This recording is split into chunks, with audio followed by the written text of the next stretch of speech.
Welcome to today's discussion, Healing Soils in India and Beyond. We are shining a spotlight on one of the most vital yet often overlooked resources beneath our feet, which is the soil health.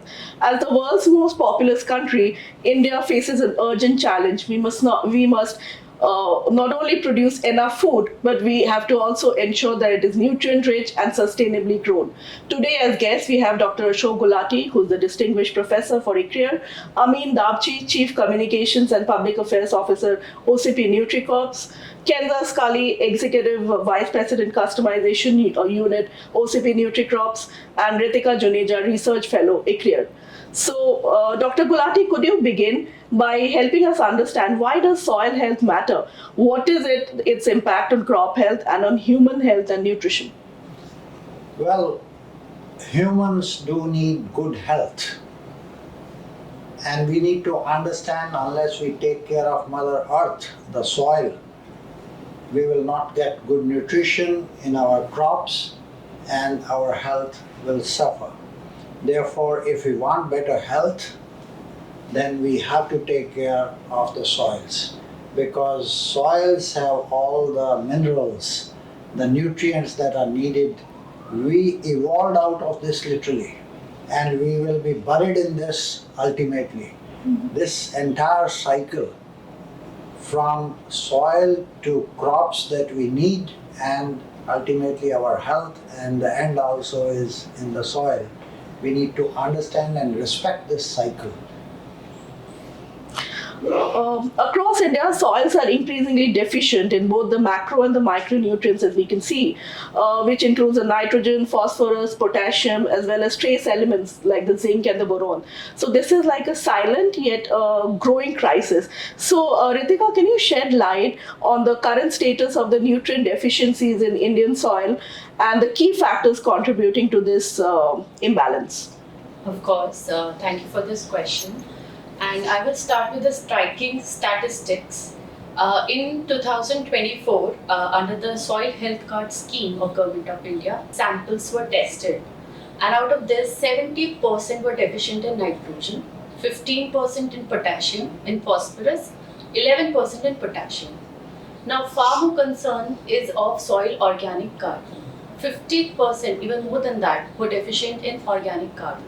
Now, soil organic carbon is not another nutrient. It's a backbone of soil health.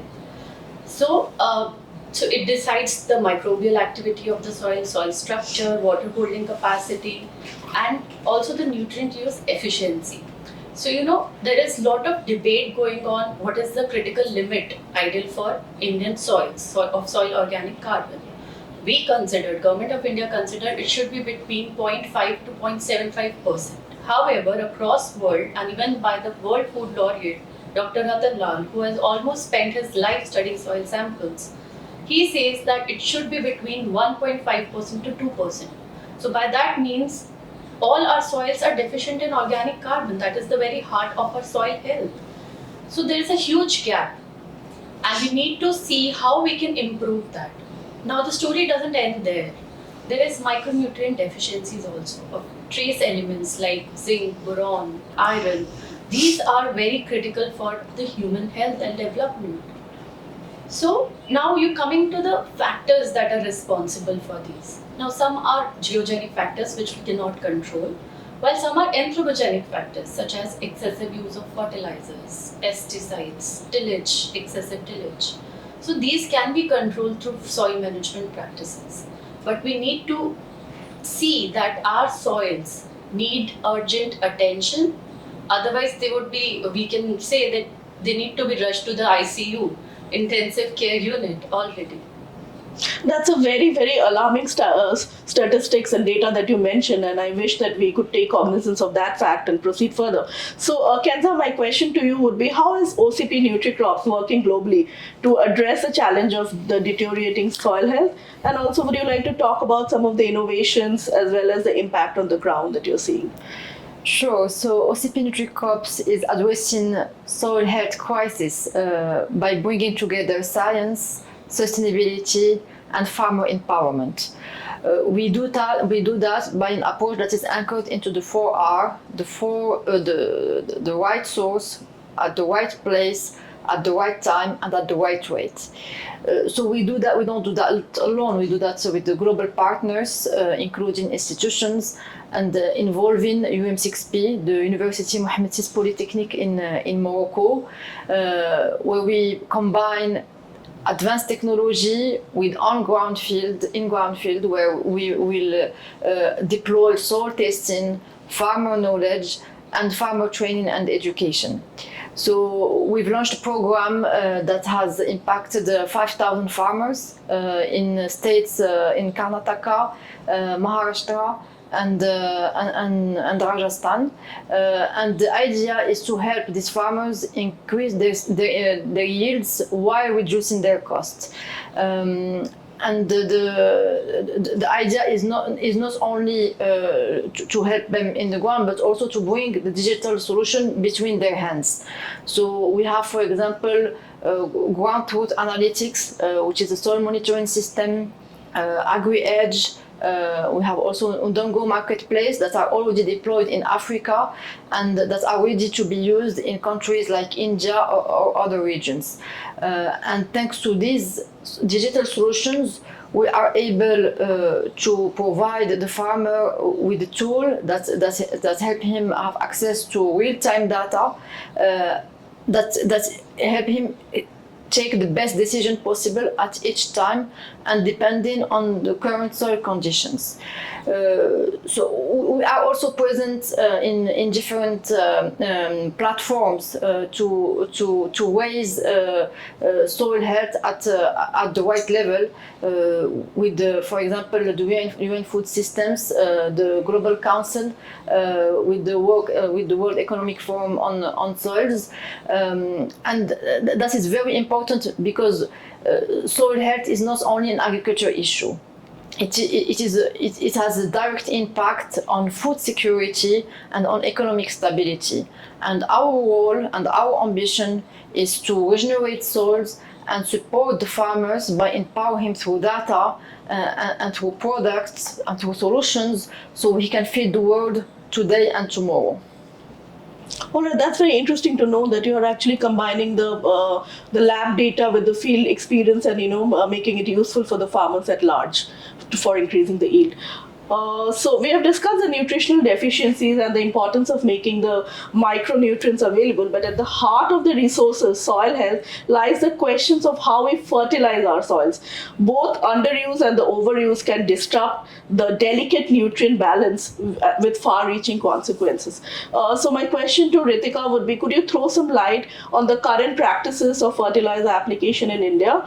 And also, what implications does it have for both crop health as well as the environmental sustainability? Yes, this question directly goes to the heart of agriculture sustainability challenge we face in India. In India, what farmers do, they over-apply nitrogen and under-apply P and K. This is definitely stemming from the price structure we have in India.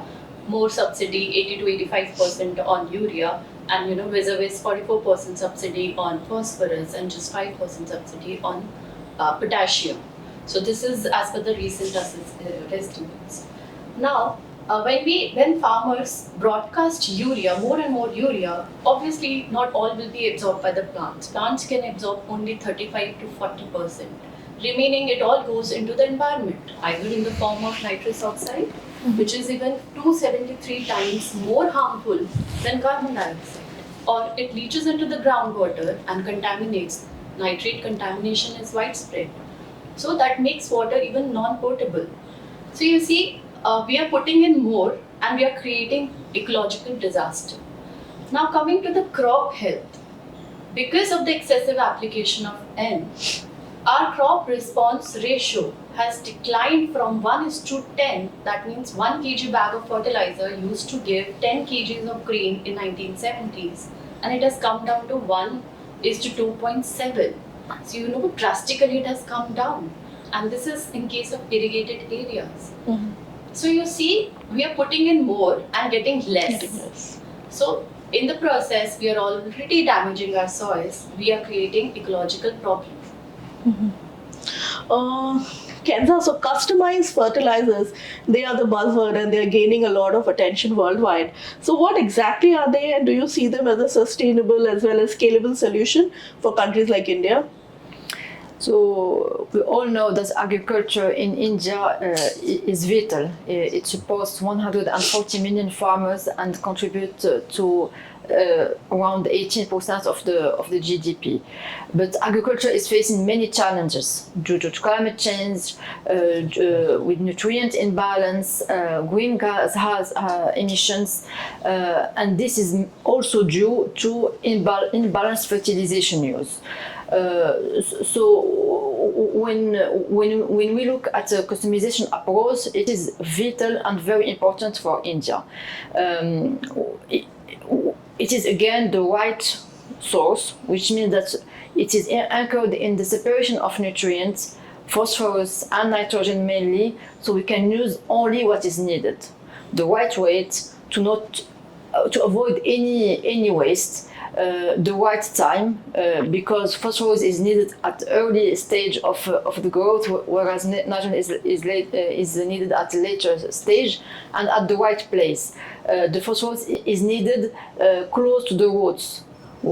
So it is very important to anchor all fertilization practices into the 4R and avoid using generic one-size-fits-all fertilizers. So when we look at current situation in India today, pulses, soybean, paddy and wheat that represents at least 57% of harvested land in India are still overusing nitrogen and underusing phosphorus. If we switch to a customization approach, it will help us improve yields, improve soil health, and reduce costs for both farmer and the government. And this is also done through knowledge and education. We have launched, for example, the TSP Kipachala platform with the idea to bring this knowledge that is needed for the farmer and that is specific to crop and to the soil conditions. We work also with the Krishi 2023. So we are aiming to achieve 20,000 of soil test mapping by end of the year, and the idea is to empower these farmers with data that will help them improve their yields while reducing their costs. Securing access to the critical inputs that nourish our soils is an important dimension that cannot be overlooked. And as we know, India is heavily dependent on the import of key fertilizers and raw materials, particularly phosphate, which is essential for balanced plant nutrition. In this context, the global partnership, especially with countries like Morocco, which hold some of the world's largest phosphate reserves, are vital. So, Amine, given Morocco's pivotal role as a global supplier of phosphate, how can the strategic partnership between India and Morocco help strengthen India's fertilizer security and also support its soil health goals over the medium to long term? Thank you for your question. As you stated earlier, India is the #1 country in terms of population. OCP, Morocco, is the custodian of 70% of the world reserve of phosphate. But India as well is one of the largest fertilizer markets in the world. It's the second consumer of fertilizer, pea fertilizer in the world. And this position comes with great opportunities, obviously, but real vulnerabilities. And those vulnerabilities, price volatility, supply disruptions, strong dependency, as well. And so all of that put pressure on India's fertilizer security and subsidy system. We talked about it earlier. Recent export restrictions, especially on DAP and specialty fertilizers, have exposed India to these risks. So these disruptions, they don't just hit the supply chain, but they impact farm productivity and national food security. And that's exactly where long-term partnership should rely. And in this context, Morocco and OCP, which is the world leader in terms of fertilizer and soil health solution, we've been reliable partners to India, and for decades now. And In fact, what many don't know, since I think in the 80s, OCP has been working with Indian partners in order to secure and stabilize the country's supply of phosphorus fertilizers. This partnership reached a specific milestone in January, I would say 2023, during the visit of His Excellency Dr. Mandavia, then Minister of Health, Chemicals and Fertilizers. And this visit helped Morocco and India explore tailored solutions for India. And this meeting opened a new chapter for these partnerships, moving beyond just material supply and toward joint research, co-development of customized solution for India. And all of that reflected into a shared ambition: connect India's growing needs in terms of agriculture with Morocco's expertise in phosphorus and sustainable fertilizations, and how to bring both ecosystems together in service of Indian farmers. And that's very important for us. So OCP Nutricrops, which is our specialty subsidiary, works very closely with farmers around the world, but in India, to improve soil health through tailor-made solutions and science-based solutions as well. In India particularly, we're working with leading institutions like ICRIER and others in order to conduct field trials all around India. We've discussed it earlier with Kenza.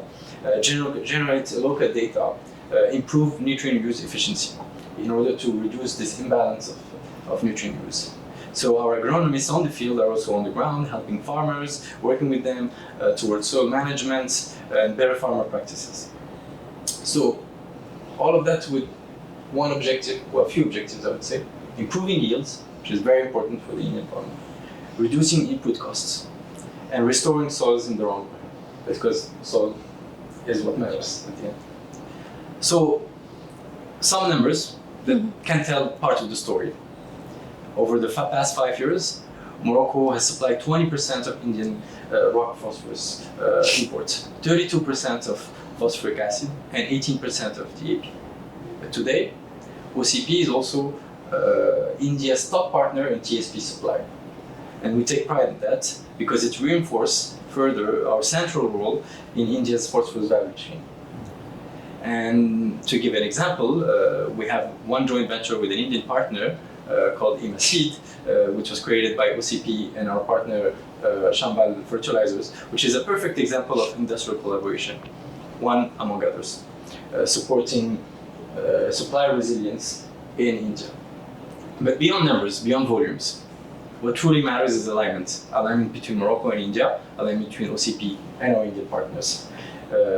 And in order to achieve this longer objective: fertilizer security, sustainable agriculture, food security, food sovereignty. And together we're building an integrated system that brings not just inputs, not just fertilizer, but insight, innovation, research, and impact.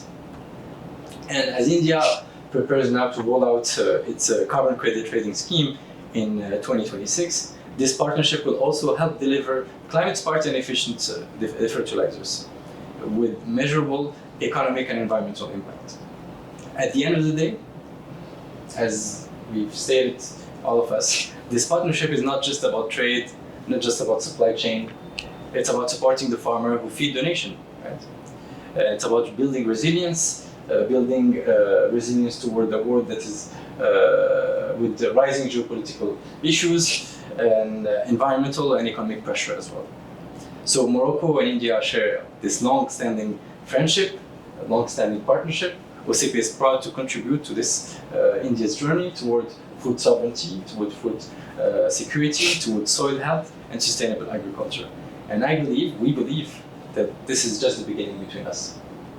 Those are very nice examples that you actually gave, and we hope that the partnership continues to thrive more and our farmers continue to benefit. So as India reimagines its agriculture future, collaborative soil health initiatives must become central to ensuring long-term nutritional security. So Dr. Gulati, as we wrap up, how do you envision the path forward for India, and what key steps should policymakers, researchers, as well as industry leaders prioritize to turn this vision of healing soils into a scalable national mission? Well, India has to feed itself. Largest population on this planet, and we will be 1.67 billion by 2050. Now we have to produce more food and better food, that is more nutritious food. To do that, we have to learn how to use less resources to produce more. At present, we are using more resources and producing less. So this cycle has to be turned upside down, and that can be done through precision agriculture and different types of products which the plant needs for better nutrition. You have customized solutions, customized fertilizers, you have better practices to do that, and it will be very nice if you have supporting policy environment to promote that precision agriculture with customized products and more of nutrition. I think the way forward that I look at it is through partnerships, because we don't have enough of phosphate particularly, and Morocco in particular has world's largest reserves, and a long-term partnership, although Chambal Fertilizer is already joining hands with OCP. I think more is needed given the geopolitical risks that are happening around. And as you know, one of the countries has stopped its DAP exports to India. And I think we need a much deeper investment and understanding so that we can ensure our supply lines remain stable and well assured.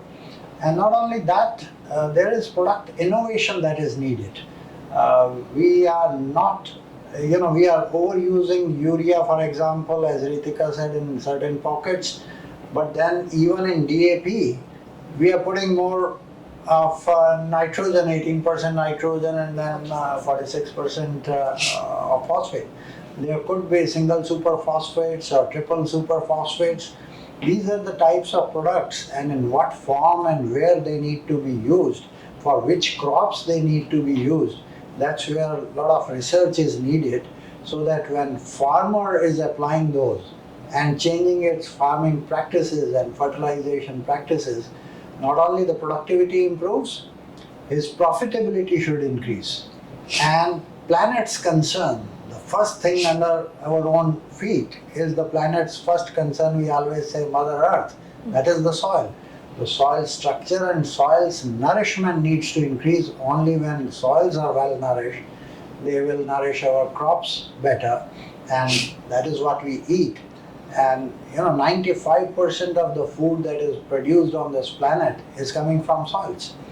And therefore, I think it is our utmost duty to take care of our soils. And since population has increased so much, we are more than 8 billion people on this planet today, the only way is to nourish your soils for better nourishment of your food, and then a better nutrition for human health.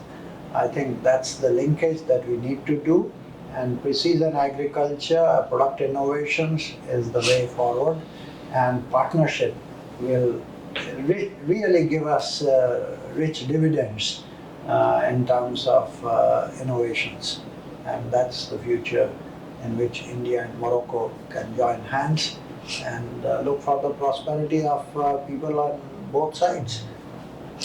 Thank you so much for explaining the linkage so beautifully and also setting out the context. So thank you to all our guests for sharing your valuable insights. It's clear that restoring soil health is not just a technical challenge, but it's also a strategic imperative. With the right innovations, as Dr. Gulati pointed out, and the collaborations, partnerships, India can lead the way in building a more resilient and a nutrition secure future. And to our listeners, thank you for joining us on Healing Soils in India and Beyond. Stay tuned for more conversations that matter.